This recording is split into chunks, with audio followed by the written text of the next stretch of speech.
大家好，我是 Anthony， 欢迎来到我的频道。今天想和大家聊一种中文互联网的亚文化，也就是黄毛叙事，或者说黄毛崇拜。之所以想聊这个，是因为最近有几位朋友转发给我一些相关的视频，播放量非常高。我看完之后觉得这套叙事很有趣，值得讨论一下。它的结构其实特别简单，总共就3个角色。第一个角色是作为主角的男生，在这套话语里通常被称为舔狗。他的核心特征是温良恭俭让，在学生时代埋头读书，听老师和家长的话。与此同时，他被描述为缺乏男性魅力，胆小、软弱，不敢和喜欢的女生多说一句话，只会默默地为女生付出，暗恋，最后被辜负。因此，在黄毛叙事里，舔狗总是被嘲讽的存在。第二个角色是被追求的那个女生，在这套叙事里，她通常被称作女神，或者说叫小美。但她除了长得比较漂亮外，几乎没有任何其他特点了。她没有自己的想法、性格和感受。她在这套叙事里全部的功能，就是对第一个男生的付出和牺牲无动于衷，甚至嗤之以鼻，然后转身投向第3个角色，也就是黄毛的怀抱。黄毛被描绘成一个非常叛逆的存在，他出身底层，不学无术，把头发染成黄色，上课睡觉，是一个各方面都不符合社会规范的男生。然而他偏偏总能轻而易举地获得女神的喜爱。在嘲讽舔狗的视频里，黄毛是那个最终带走女神的人。在那些教男生如何追求异性的搭讪博主口中，黄毛则是一个反复被召唤出来的威胁性他者，就是如果你不去学习黄毛，你就要输给他。所以你们要来买我的课程，听我的培训。正如这个视频开头所说的，质疑黄毛，理解黄毛，成为黄毛，是每一个被传统社会规训的男人必须经历的一个过程。那说到这里，我必须和大家说明一下，我是一个有点语言洁癖的人，像舔狗、做题家这种带有一定侮辱性的词，我个人是不愿意这样称呼任何一个具体的人的。我的视频使用这些词仅仅是为了探讨这种现象，绝不代表我认同这些词的内涵和价值判断。那这期视频，我们主要从社会学和心理学的角度来探讨一下，这种叙事的真正受众是谁？为什么许多中国男生长期消费这种亚文化？它的心理机制是什么？我会把这期视频放在心理与教育这个列表内，如果你有任何想找我探讨和咨询的话题，都可以联系我的邮箱预约。我们还是先从这3个角色说起。比如在这个教男生追求女生的视频里，这位博主首先叙述了一个典型的中国式好男生形象，小的时候是儒家文化，温良恭俭让，长大后就是普鲁士的学徒教育，教一个人要遵守规则，勤奋独立，要踏实靠谱，要对人友善等等。总之就是教育他做一个听话的好孩子，这样才能出人头地，才能有女生喜欢。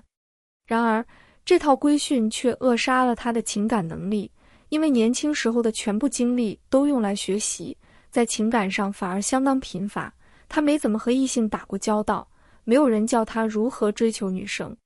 所以当他第一次真正喜欢上一个女生的时候，他唯一能想到的就是付出，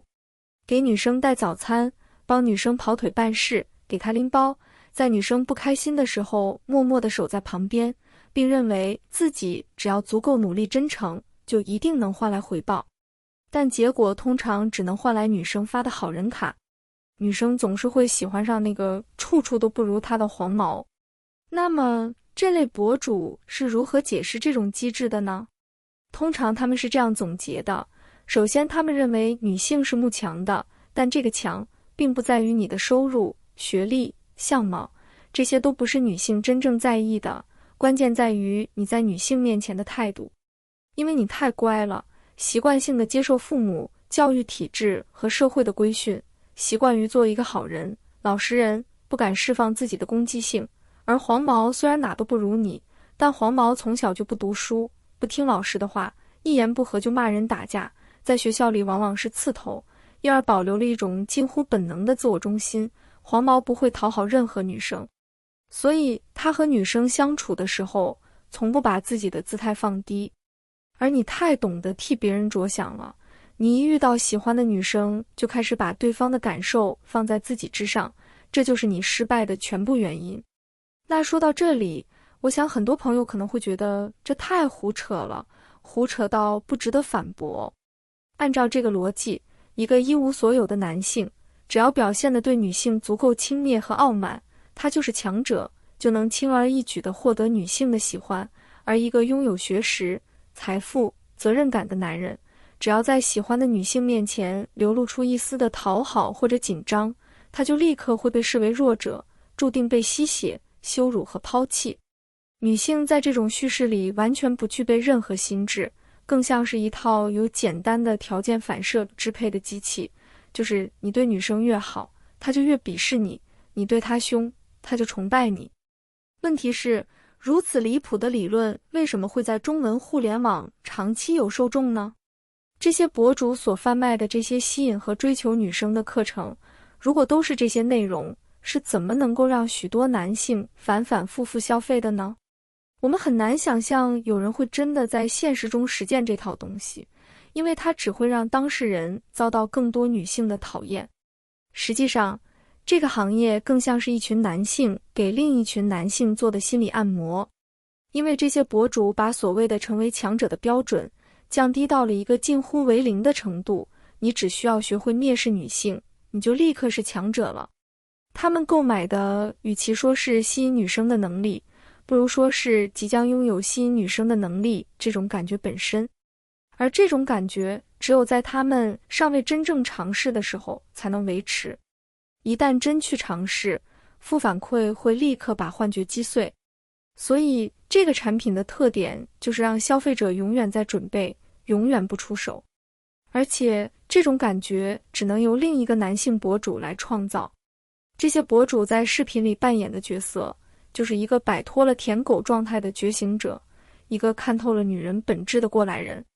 他们成了一个新的父亲，男生们通过使用这套黑话，获得这个父亲的认可，从而被纳入到一个觉醒男性的兄弟会之中。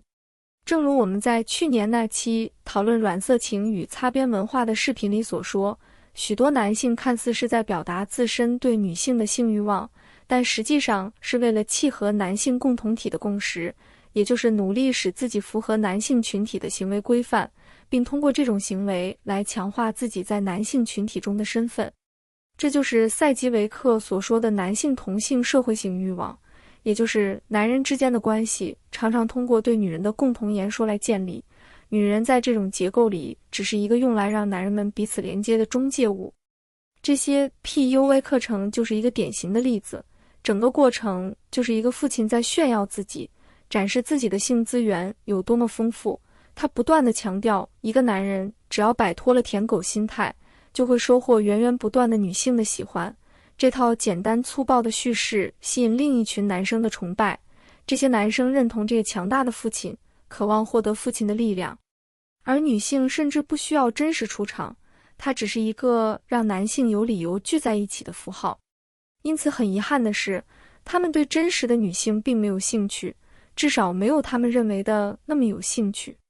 很多人只是对女性有性欲，或者有依恋和缓解孤独的需要，但这不等于从灵魂层面上想要爱一个独立的女性。在灵魂的深处，许多男性不如说更在意男性的看法。因此，拥有成熟的异性恋能力其实是一个有门槛的事情。不过在这套叙事里，最离谱和抽象的角色应该是黄毛本身，抽象程度几乎已经到了完全脱离现实的地步。比如在那些视频的评论区里，有人说黄毛就是睾酮水平高带来的大脑结构，睾酮行动力很强，没焦虑和抑郁，整个人都是处于低皮质醇的松弛感。另一个人说，黄毛在于自信，敢冒险，不在乎后果。为什么老实人没法吸引到女生？因为他们不能给女生带来新鲜感，说话做事循规蹈矩。这简直像是一个神话故事。我们忍不住问一句，这样的人真的存在吗？从心理学的常识出发，一个长期处在对抗之中，被学校、家长和老师都打压否定，缺乏稳定的社会支持，随时面临冲突的底层边缘少年，是如何能同时拥有那种无条件的自信和松弛感，以及如何能不焦虑不抑郁的呢？自信、松弛、有安全感、敢于试错，这些东西通常来自一个稳定的家庭，相对健康的依恋关系，一个允许犯错的成长环境。而这些恰恰是黄毛群体的成长环境里极其稀缺的东西。真实的边缘少年的精神世界通常是高度紧张和警觉的，对外界充满了被迫害感。他们所谓的酷，以及那种随时会炸毛哈气的刺头状态，本身就是长期高压所导致的应激反应，而不是什么未被规训的原始的生命力。这种幻想本身是投射的产物。许多深受学校和考试之苦的人容易认为，只有学校制度才会打压人，而只要对抗和反叛学校，就能获得完全的个性和自由。但事实上，黄毛所在的那个小圈子，有着一套比学校更残酷的奖惩机制。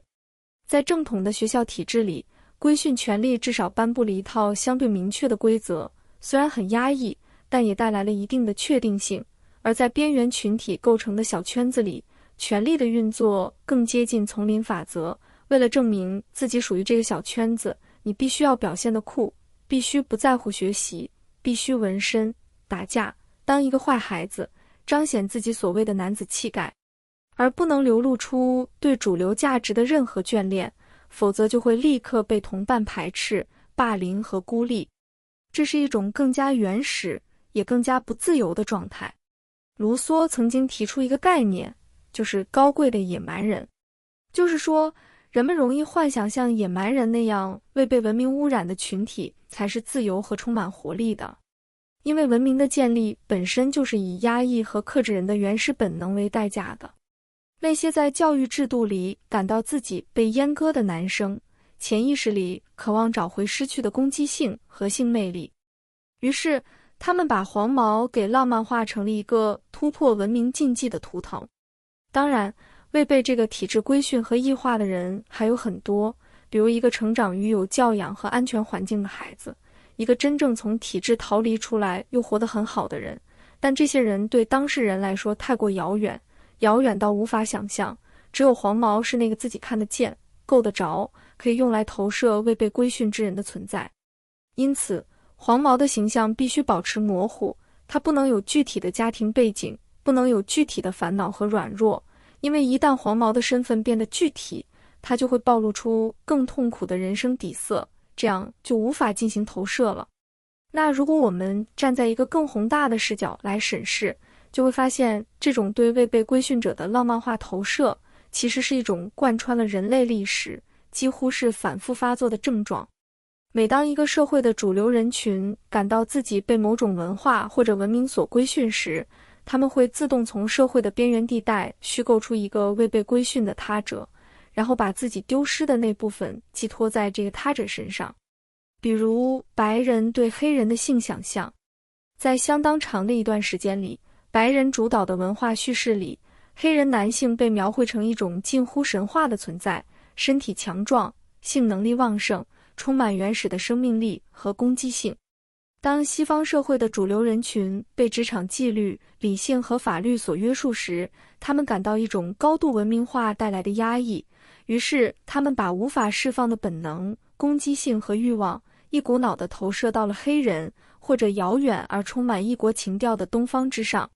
傅满洲这个角色之所以让当时的美国人感到害怕，不仅是因为他邪恶，更是因为他被赋予了一种白人男性已经丧失了的性吸引力，他能让白人女性陷入痴迷。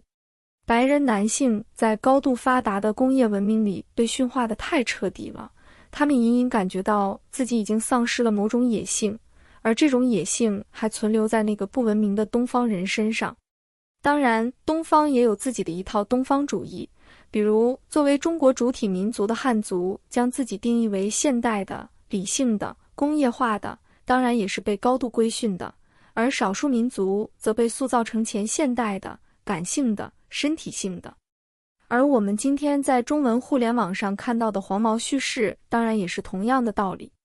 一个被儒家伦理、普鲁士式教育层层包裹的中国年轻男性，需要从一个看似反叛这些的人身上来承载自己缺失的那部分自我，